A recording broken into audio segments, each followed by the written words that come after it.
Hello friends, good morning and welcome back to the official YouTube channel of Taxa, जहाँ पे हम आपको हर तरीके के फाइनेंशियल, टैक्सेशन, लीगल, सेक्रेटरियल और भी अपडेट्स देते हैं। तो आज के इस वीडियो में हम जो बात करने वाले हैं वो है कि पैन डीएक्टिवेशन के बारे में। अभी रिसेंटली 30 जून तक जिनका भी पैन से आधार लिंकेज नहीं था उनका जो है पैन वो डीएक्टिवेट हो चुका है and approximately 11.5 crore PAN numbers have been deactivated. तो इसके वजह से क्या है कि तब तक लोग लाइटली ले रहे थे, बट अब प्रॉब्लम कहाँ आ रही है प्रैक्टिकली कि एक तो अगर आपका पैन डीएक्टिवेटेड है तो आपके ऊपर जो भी टीडीएस कटना है, जो भी आपका टीडीएस कटेगा वो हायर रेट पे कटेगा, यानी कि 20%। फॉर एग्जांपल, आप अगर कहीं एम्प्लॉयड हैं, आप अगर कहीं पे जॉब कर रहे हैं और आपकी सैलरी अगर कम भी है फिर भी आपका टैक्स 20% के ऊपर कटेगा।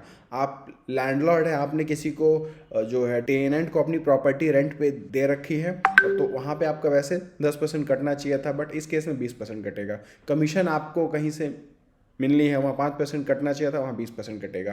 तो ऐसे करके आपको जिस हिसाब से भी, जहाँ से भी इनकम मिल रही है, वहाँ पे जो टैक्स की रेट है वो डबल हो। और उसके बाद जो होता है कि आपकी अगर इनकम टैक्स की रिफंड बन रही है तो वो भी होल्ड पे हो जाएगी जब तक आपका पैन वापस से एक्टिव नहीं होता है, और जितना भी डिले चल रहा है उसका आपको इंटरेस्ट भी नहीं मिलेगा।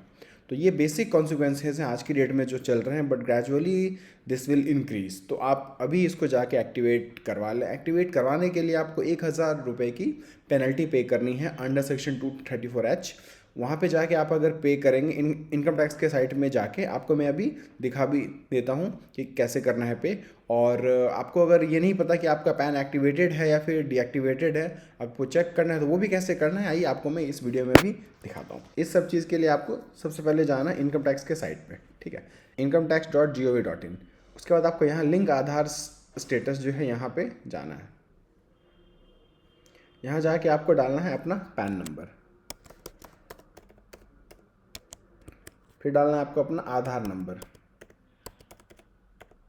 फिर आपको करना है व्यू लिंक आधार। तो ये आपका ऐसे करके आ जाएगा कि your PAN is already linked with Aadhaar, मतलब ये आपका लिंक्ड है।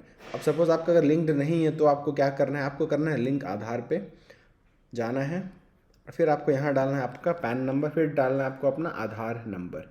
और जब आप जाएंगे तो फिर आपको ये पेनल्टी के लिए बताएगा। पेनल्टी के लिए देखो सारा स्टेप्स और सारा गाइडलाइन वैसे यहाँ मेंशन्ड है कि आपको जो है वो पे करना है। Please make sure fee payment is done under minor head 500 other receipts and major income tax challan. तो आपको क्या करना है, आपको जाना है फिर चालान पे करना है सबसे पहले, फिर जाके वो एक्टिवेट होगा। तो उसके लिए आप जाएंगे यहाँ पे, फिर करेंगे आप ई पे टैक्स। होम पेज पे जाके आप अपना पैन नंबर डालेंगे,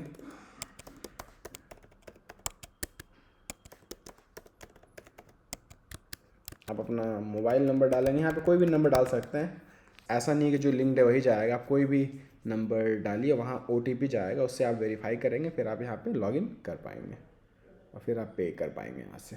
ये हो गया। आप यहाँ पे वेरीफाई कर लेंगे जो पैन नंबर डाला है आपने, उससे जो नाम है वो आपका ही है ना, ये आप चेक कर लेंगे। उसके बाद कंटिन्यू करेंगे। उसके बाद फिर आपको जाना है फ़ी, अदर पेमेंट, ये सारी चीज़ें हैं आ रही हैं। तो आपको जाना है यहाँ पे इनकम टैक्स। इनकम टैक्स में जाके आपको चूज़ करना है असेसमेंट ईयर, सबसे लेटेस्ट वाला 24-25 का मतलब है फाइनेंशियल ईयर 23-24। उसके बाद देखिए यहाँ पे आ रहा है आपका अदर रिसीट्स 500, ये चूज़ करना है आपको। उसके बाद फिर आपको करना है fee for delay in linking with PAN Aadhaar, यही चूज़ करना है आपको। अगर कोई और चूज़ करते हैं तो हो सकता है आपका फिर वैलिडेशन ना हो पाए जब आप इसको लिंक करने के लिए जाएंगे। यहाँ 1000 आ गई है, फिर आप कंटिन्यू करेंगे। फिर आपके पास इतने सारे ऑप्शन है, नेट बैंकिंग, डेबिट कार्ड, पे at bank, RTGS, payment gateway including UPI, किसी भी ऑप्शन से आप इसको चूज़ करेंगे तो चालान डाउनलोड हो जाएगा। फिर आप इसको कर देंगे सेव। चालान डाउनलोड करने के बाद बहुत केसेस में 1 से 2 दिन का टाइम लग जाता है वैलिडेट होने के लिए, तो वैलिडेट होने देंगे आप। उसके बाद मतलब पेमेंट के 1 से 2 दिन के बाद फिर आप जाएंगे यहाँ पे लिंक आधार में जाके, फिर यहाँ पैन नंबर डालेंगे। इस केस में वैलिडेटेड है नॉर्मली। फिर आप जाएंगे तो आपसे चालान की डिटेल मांगेगा, तो जो चालान आपने वहाँ डाउनलोड कर रखा था उसी की डिटेल यहाँ पे आप डाल देंगे।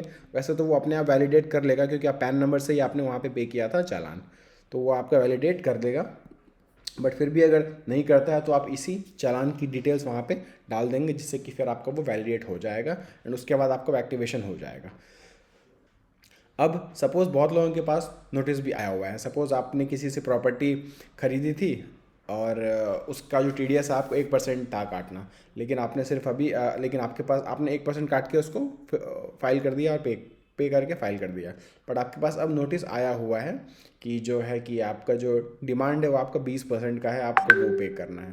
तो उस केस में फिर आपको क्या करना पड़ता है कि आपको TDS में जाके रेक्टिफिकेशन फाइल करना रहता है, अगर पैन सामने वाले का एक्टिवेटेड है तो। अगर आज भी पैन एक्टिवेटेड नहीं है, फिर आपके पास कोई ऑप्शन नहीं बचता है, या तो आपको उसका पैन एक्टिवेट करवाना पड़ेगा या तो फिर उसके बिहाफ पे 20% पे करना पड़ेगा, और बैलेंस पेमेंट आप उससे एडजस्ट कर सकते हैं, जो भी आपका जो पर्सन है जिसका कि पैन डीएक्टिवेटेड है।